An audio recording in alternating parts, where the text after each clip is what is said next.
Breaking overnight, Russia's President Vladimir Putin celebrating a landslide re-election victory after 3 days of voting that offered no real alternatives.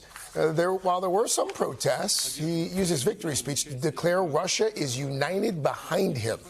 NBC's chief international correspondent Keir Simmons is in Moscow for us once again. He was actually at that news conference. He questioned Putin directly. Keir, good morning to you.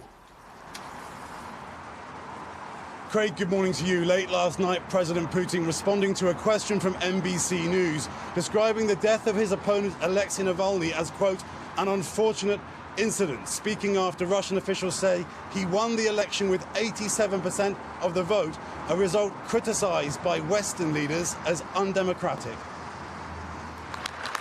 This morning, President Putin beginning another 6 years in power after an election that saw dye poured into ballot boxes, arson attacks and drone strikes Russia blamed on Ukraine. Putin won the biggest victory of his leadership, Russian officials say, after years of crushing opposition leaders like Alexei Navalny and Boris Nadezhdin, who told us he voted by writing his initials on the ballot. NBC News was the first international news organization to question the Russian leader after the election. Mr. President, journalist Evan Gershkovich spent this election in prison. Boris Nadezhdin, who opposes your war in Ukraine, wasn't allowed to stand against you. And Alexei Navalny died in one of your prisons during your campaign. Mr. President, is this what you call democracy? That's life, Putin said, and in his answer suggested he had agreed to release Navalny on the condition he never returned to Russia. Days later, his outspoken opponent was dead, Putin said. His widow, Yulia, joined a protest in Berlin Sunday as Russians demonstrated at polling stations by simply standing in line.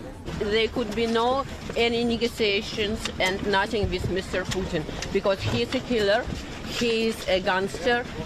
The Kremlin's spokesman rejecting criticism of the election. Alexei Navalny's widow is calling on leaders around the world not to accept this election. Well, you know, those are people who get themselves deprived of their motherland, and they're staying abroad. The longer they stay abroad, her husband died in the longer they stay abroad, the longer they stay abroad, the less connection they have with their own country. But this morning, President Putin being congratulated, Craig, by countries like Iran, China and North Korea, while spokesperson for the National Security Council saying the elections are obviously not free or fair, given how Mr. Putin has imprisoned opponents and prevented others from running against him. Craig? Keir Simmons for us there in Moscow. Good work, my friend. Thank you. Hey, thanks for watching. Don't miss the Today Show every weekday at 11 a.m. Eastern, 8 Pacific on our streaming channel, Today All Day.